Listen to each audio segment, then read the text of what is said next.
So hello everyone, welcome to the channel revolutionary doctor. आज हम इस वीडियो में पढ़ेंगे मोल कंसेप्ट के तीन इंपॉर्टेंट टॉपिक। सबसे पहले पार्टिकल्स, फिर calculation of protons, electrons and neutrons and the last one is atomic mass. Detail में पढ़ेंगे बट थोड़ा जल्दी पढ़ेंगे ताकि आपको अच्छे से रिवाइज हो जाए और समझ आ जाए। ठीक है, so let's start the video. तो सबसे पहले हम पढ़ेंगे, आज मैं बता चुका हूँ, particles, calculation, protons, electrons, neutrons and atomic mass. Particles देखते हैं। सबसे पहले हमें पता है कि हमारे पास कितने टाइप्स के पार्टिकल्स होते हैं। तो हम कह सकते हैं हमारे पास 3 टाइप्स ऑफ पार्टिकल्स होते हैं। कौन कौन से? सबसे पहले हमारे पास होता है एक एटम, दूसरा होता है हमारे पास molecules and last one is ions. ठीक है, तो अगर कोई आपसे पूछे कि ये क्या है, ये पार्टिकल्स हैं, एटम्स, मॉलिक्यूल्स एंड आयंस। ठीक है, तो अगर एटम क्या होता है, तो एटम वो स्मॉलेस्ट पार्टिकल होता है जो क्या होता है, जिसके पास इंडिपेंडेंट एग्जिस्टेंस हो भी सकती है या नहीं भी हो सकती है। फॉर एग्जाम्पल अगर मैं आपसे बोल रहा हूँ हाइड्रोजन, तो हाइड्रोजन का मतलब क्या मैंने बोला, हाइड्रोजन का जो जिस फॉर्म में एग्जिस्ट करता है हाइड्रोजन, वो आपको लिखना है। तो हाइड्रोजन कैसे एग्जिस्ट करता है, क्या हाइड्रोजन ये क्या है, this is atom of hydrogen. ये एक एटम है किसका, हाइड्रोजन का। तो क्या हाइड्रोजन ऐसे एग्जिस्ट करता है? नहीं। हाइड्रोजन कैसे एग्जिस्ट करता है? हाइड्रोजन एग्जिस्ट करता है मॉलिक्यूल फॉर्म में। इसका मतलब क्या है, एटम वो स्मॉलेस्ट पार्टिकल है जिसके पास इंडिपेंडेंट एग्जिस्टेंस हो भी सकती है या नहीं भी हो सकती। अगर यहीं पे मैं अगर बोलता कि सोडियम, तो सोडियम कैसे एग्जिस्ट करता है, ये क्या है, this is atom of sodium. तो सोडियम बिल्कुल एग्जिस्ट करता है एटॉमिक फॉर्म में, तो ये इसका इंडिपेंडेंट एग्जिस्टेंस है। तो एटम समझ आ गया, वो स्मॉलेस्ट पार्टिकल जिसके पास इंडिपेंडेंट एग्जिस्टेंस हो भी सकता है या नहीं भी हो सकता। अब हम बात करते हैं मॉलिक्यूल्स की। तो मॉलिक्यूल क्या होता है, ये वो पार्टिकल है which must have independent existence, मतलब हर एलिमेंट के मॉलिक्यूल की इंडिपेंडेंट एग्जिस्टेंस होती है। बट अगर इस केस में मैं बात करूं, तो ये क्या है, this is one molecule of hydrogen. तो ये क्या है, this is one atom of sodium.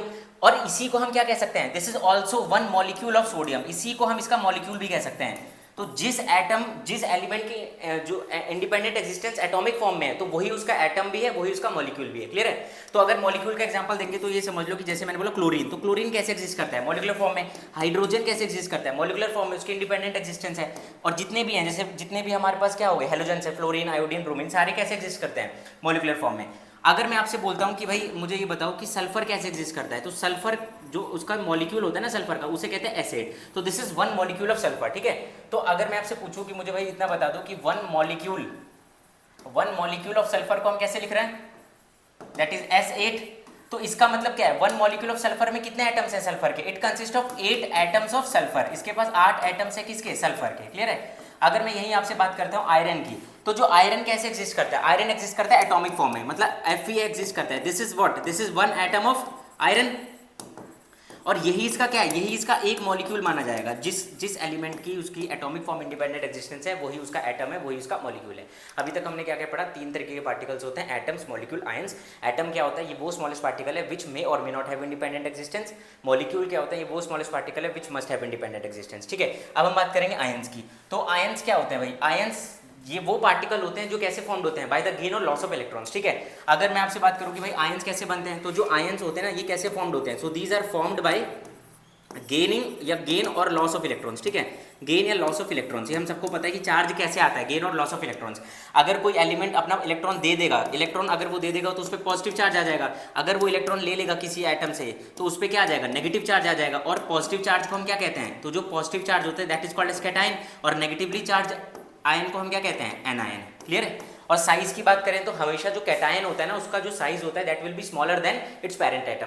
और जो एनायन होता है उसका जो साइज होगा वो क्या होगा, that will be larger than it's parent atom. जैसे एग्जांपल से अगर मैं आपको समझाऊं, तो जैसे सोडियम है, तो सोडियम का एटॉमिक नंबर हमें पता है, अगर बच्चों वाली कॉन्फ़िगरेशन बात करें 11 होता है, 2, 8 और लास्ट में 1।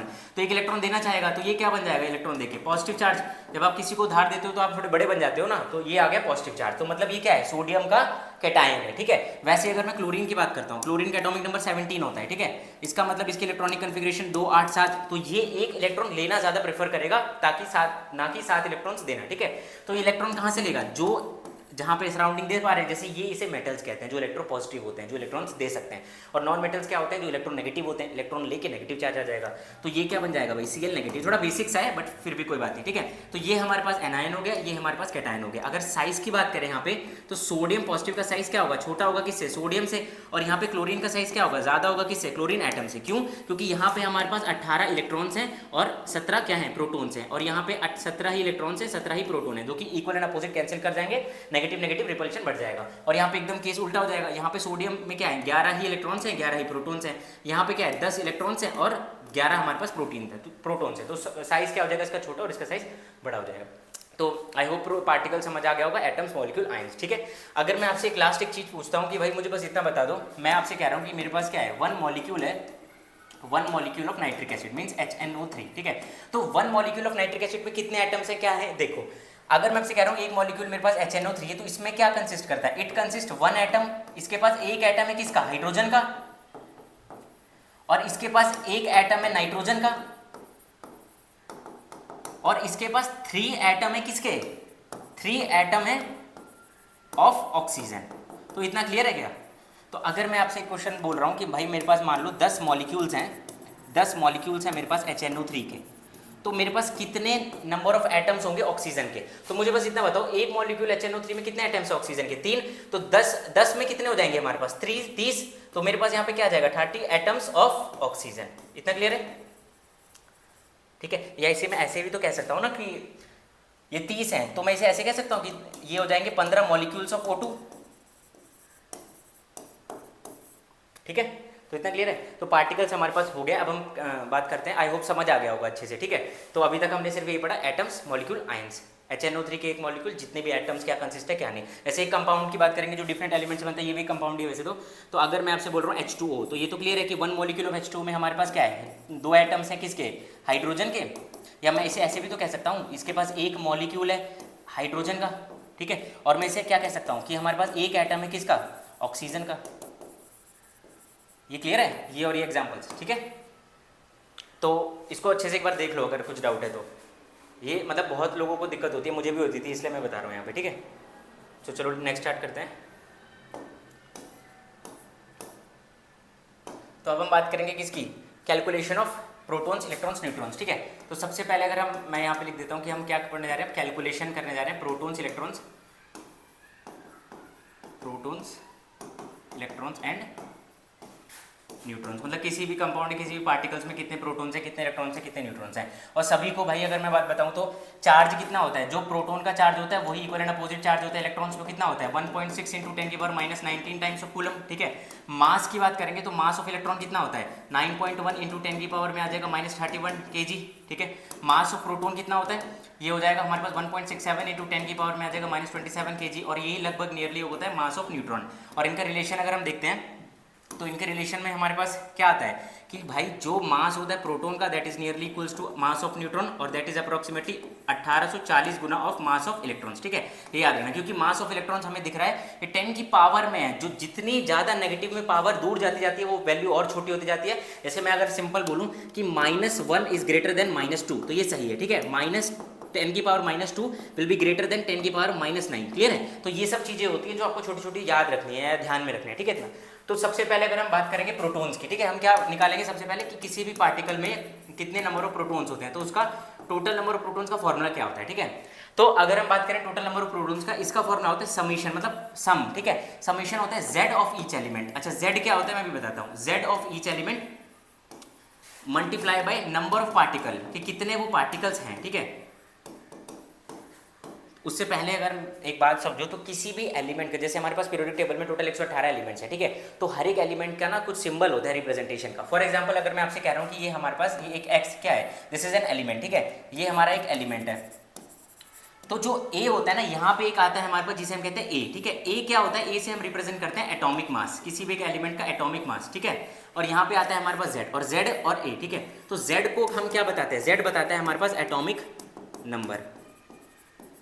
तो अब दोनों चीज़ों को ध्यान से देखो, किसी भी एटम का जो मास, मतलब एटॉमिक मास को हम कैसे रिप्रेजेंट करते हैं ना, जो एटॉमिक मास होता है वो सारा का सारा कहाँ होता है, उसके सेंटर पे होता है, मतलब प्रोटॉन्स न्यूट्रॉन्स, क्योंकि एटम का स्ट्रक्चर तो पता है सबको कि बीच में हमारे पास न्यूट्रॉन्स मतलब प्रोटॉन्स और न्यूट्रॉन्स होते हैं जिसे हम न्यूक्लियस कहते हैं, और सराउंडिंग में हमारे पास क्या होता है, इलेक्ट्रॉन्स, नेगेटिवली चार्ज जो इलेक्ट्रॉन्स होते हैं वो क्या होते हैं हमारे पास घूम रहे होते हैं। तो ये पूरा एक एटम है और कोई इसकी फिक्स्ड बाउंड्री नहीं होती, वो हम आगे बात करेंगे। तो ये इसे न्यूक्लियस कहते हैं, ठीक है।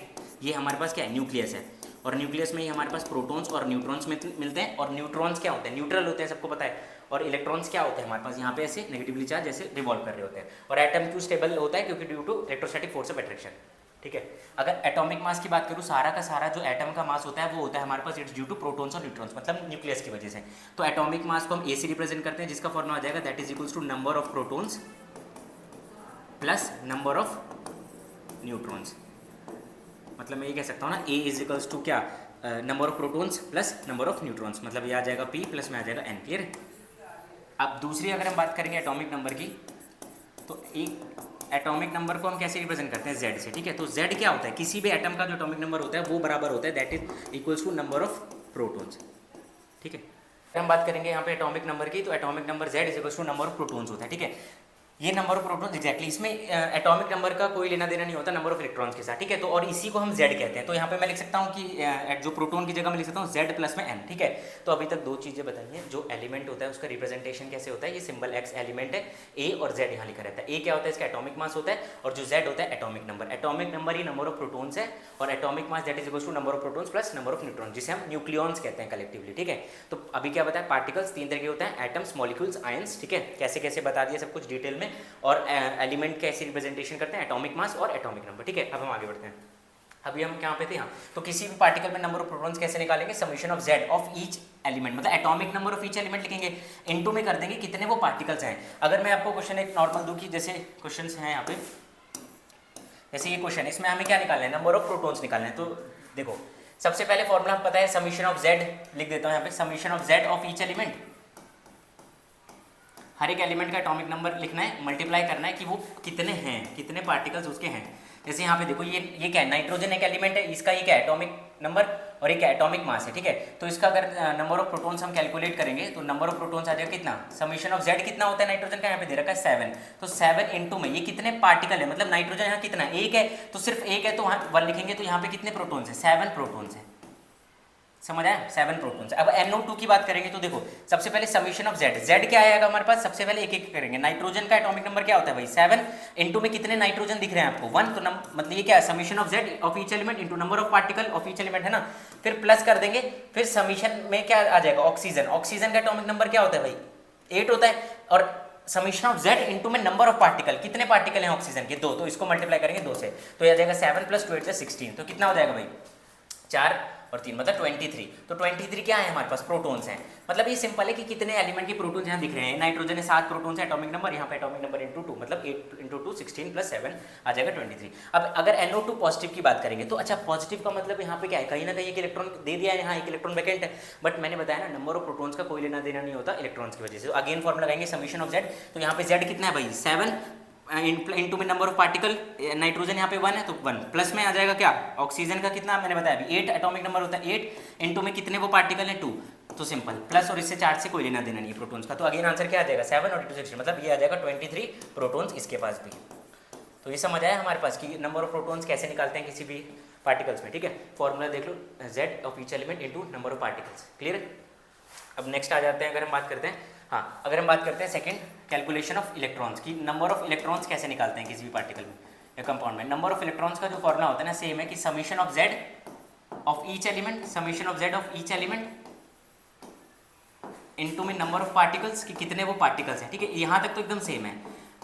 अब देखो अगर मैंने बताया ना कि कोई एक एलिमेंट है, कोई कंपाउंड है जिसने अगर इलेक्ट्रॉन पॉजिटिव चार्ज है तो उसका मतलब उसमें इलेक्ट्रॉन दे दिए हैं तो इलेक्ट्रॉन कम होंगे, और नेगेटिव चार्ज है तो ले लिए तो ज्यादा होंगे। तो सिंपल आपको यहाँ पे क्या लिखना है, minus of cation plus of anion. मतलब माइनस क्यों, क्योंकि कैटायन कब बनता है, इलेक्ट्रॉन देके, तो इलेक्ट्रॉन दे दिया है तो मेरे पास इलेक्ट्रॉन कम हो गए ना, तो जितना दिया इलेक्ट्रॉन उतना पॉजिटिव चार्ज उतना यहाँ पे माइनस करना है, और एनायन का मतलब उतने इलेक्ट्रॉन्स ले लिए तो जितने इलेक्ट्रॉन्स ले लिए वहाँ पे उसको ऐड करना है। ये फॉर्मूला किसका है हमारे पास, total calculation of number of electrons. ठीक है, इसको अच्छे से देख लो। अब जैसे क्वेश्चन है NO3 नेगेटिव, तो इसमें कैसे निकालेंगे, सबसे पहले समेशन ऑफ Z कितना है इसका 7, और summation of Z of each element into number of particles, nitrogen कितने हैं 1, ठीक है, प्लस दूसरे की बात करेंगे ऑक्सीजन एटम की, तो यहाँ पे कितने एटॉमिक मास किसका कितना होता है हमारे पास, सॉरी एटॉमिक नंबर, ये हो जाएगा 8 इनटू में नंबर ऑफ पार्टिकल कितने हैं 3। ठीक है, और चार्ज देखो कौन सा है, ये क्या है, एक एनायन है, एनायन है तो उतना पॉजिटिव करना है, प्लस ऑफ एनायन मतलब +1, तो कितना आ जाएगा 7 3 8 24, प्लस में कितना आ जाएगा हमारे पास 1, तो ये कितना हो जाएगा देख लो, तो ये आ जाएगा 32 इलेक्ट्रॉन्स इसके पास। ठीक है, क्लियर है। तो सबसे पहले अभी तक प्रोटॉन्स क्लियर हो गया, इलेक्ट्रॉन्स क्लियर हो गया। अब हम बात करेंगे किसकी, न्यूट्रॉन्स की। ठीक है, तो न्यूट्रॉन्स को भाई कैसे निकालते हैं, तो अगर हम बात करेंगे neutrons, calculation of neutrons, neutrons तो न्यूट्रल होते हैं, तो देखो इसको कैसे निकालेंगे, मुझे बस इतना बताओ एटॉमिक मास क्या होता है, that is atomic number plus में आ जाएगा न्यूट्रॉन्स। अगर मुझे ये पता है, ठीक है, और एटॉमिक मास पता है, तो नंबर ऑफ न्यूट्रॉन्स निकल जाएंगे। तो नंबर ऑफ न्यूट्रॉन्स हमेशा कैसे निकालते हैं, एटॉमिक मास माइनस में आ जाएगा Z, तो ये याद रखना एक चीज। ठीक है, इसको निकाल देंगे summation of A - Z into में नंबर ऑफ पार्टिकल। हर एक एलिमेंट का ये है या हर एक पार्टिकल का ये इनटू में वो कितने प्रेजेंट हैं, नंबर ऑफ पार्टिकल्स, ठीक है। जैसे अगर फ्लोरीन की बात करते हैं तो फ्लोरीन का एटॉमिक नंबर क्या होता है 9 और एटॉमिक मास क्या होता है 19। तो अगर इसमें मुझे नंबर ऑफ न्यूट्रॉन्स निकालने हैं तो नंबर ऑफ न्यूट्रॉन्स में इसमें कैसे निकालूंगा, सबसे पहले summation of A minus Z, इसका एटॉमिक मास माइनस में एटॉमिक नंबर इनटू में ये कितने पार्टिकल्स प्रेजेंट हैं, ठीक है। अब देखो इसको भी जैसे प्रोटॉन्स को लेना देना नहीं है इलेक्ट्रॉन से, वैसे ही न्यूट्रॉन्स का कोई भी लेना देना नहीं है इलेक्ट्रॉन से, ठीक है। सिर्फ इलेक्ट्रॉन्स का ही लेना देना चार्ज से, क्योंकि वो किसकी वजह से आता है, लॉस और गेन ऑफ इलेक्ट्रॉन्स की, ठीक है। तो नंबर ऑफ न्यूट्रॉन्स कैसे निकालेंगे इसमें, आओ एटॉमिक मास कितने इसका 19, फिर एटॉमिक नंबर 9 इनटू में कितने ये प्रेजेंट है 1, तो आंसर कितना आ गया 10 है। तो इसमें कितने न्यूट्रॉन्स है भाई 10 न्यूट्रॉन्स है, ठीक है। ये वैसे भी सिंपल निकाल सकते थे बट ये फॉर्मुलेज होते हैं, ठीक है। मैं एक बार लास्ट रिवाइज करा रहा हूँ। अगर मुझे प्रोटॉन्स निकालना है तो फॉर्मुला क्या होता है, summation of Z of each element, मतलब उसका एटॉमिक नंबर, हर एक एलिमेंट का एटॉमिक नंबर इनटू में वो हर एक एलिमेंट कितनी बार प्रेजेंट है इनटू में नंबर ऑफ पार्टिकल्स, ठीक है। अगर हम बात करेंगे इलेक्ट्रॉन्स को निकालने का फॉर्मूला नंबर ऑफ इलेक्ट्रॉन्स को, तो summation of Z of each element, हर एक एलिमेंट का एटॉमिक नंबर या हर एक पार्टिकल का इनटू में नंबर ऑफ पार्टिकल्स की वो कितने बार प्रेजेंट है, ठीक है।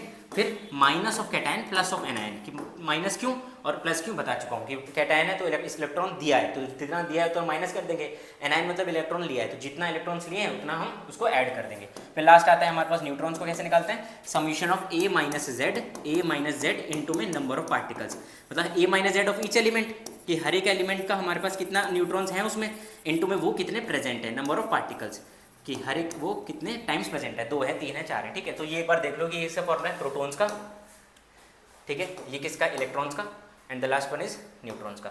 तो आई होप पार्टिकल समझ आ गया होगा और कैलकुलेशन ऑफ इलेक्ट्रॉन्स, प्रोटॉन्स और न्यूट्रॉन्स अच्छे से समझ आ गया होगा। अगर एक और यहाँ पे एग्जांपल दे रखा है कहीं CO2 का, तो देखो CO2 की बात करेंगे तो CO2 में कैसे निकाल सकते हैं, अगर CO2 में निकालना है क्या हमें नंबर ऑफ न्यूट्रॉन्स, तो टोटल नंबर ऑफ न्यूट्रॉन्स निकालने का सेम फॉर्मूला लगाएंगे, A minus Z of each element, मतलब कार्बन की बात करते हैं, इसका एटॉमिक मास कितना होता है भाई 12 माइनस इसका एटॉमिक नंबर 6 होता है, और ये कितने टाइम्स प्रेजेंट है यहाँ पे 1, एक ही पार्टिकल है ना यहाँ पे कार्बन का, मतलब एक एटम है। फिर हम बात करेंगे प्लस करके किसकी, ऑक्सीजन की, तो ऑक्सीजन का हमारे पास कितना एटॉमिक मास होता है भाई 16 माइनस इसका एटॉमिक नंबर कितना होता है हमारे पास 8, इनटू में कितने पार्टिकल्स प्रेजेंट है 2, तो ऐड करेंगे तो यहाँ पे क्या आ जाएगा 6, यहाँ पे कितना आ जाएगा 16 मीन्स 22 न्यूट्रॉन्स। समझ आ गया। अगर इसी में मैं आपको बताऊं कि यहाँ पे लिख रखा है क्या, हमारे पास 1 मॉलिक्यूल है, मान लो 1 मॉलिक्यूल ऑफ CO2, तो 1 मॉलिक्यूल ऑफ CO2 में हमारे पास क्या क्या प्रेजेंट है, एक एटम प्रेजेंट है हमारे पास कार्बन का, 1 एटम ऑफ कार्बन, और हमारे पास यहाँ पे 2 मॉलिक्यूल प्रेजेंट है, सॉरी हमारे पास 2 एटम्स प्रेजेंट है ऑक्सीजन का, क्लियर है। और इसी को मैं दूसरे तरीके से भी लिख सकता हूँ क्या, कि हमारे पास यहाँ पे 1 मॉलिक्यूल है ऑक्सीजन का, 1 मॉलिक्यूल ऑफ ऑक्सीजन। तो आई होप ये दोनों चीज़ें क्लियर हो गई होंगी, पार्टिकल्स और कैलकुलेशंस, ठीक है। अब हम मेन टॉपिक की बात करने जा रहे हैं, atomic mass. So let's start, ठीक है। अगर आपको अच्छे से समझ आए तो please subscribe the channel revolutionary doctor, ताकि और अच्छे मैं ऐसे कंटेंट लेके आते रहूँ तो आपको हेल्प मिले, ठीक है। Last but not the least, it's okay to not be okay, ठीक है। तब तक के लिए थैंक यू।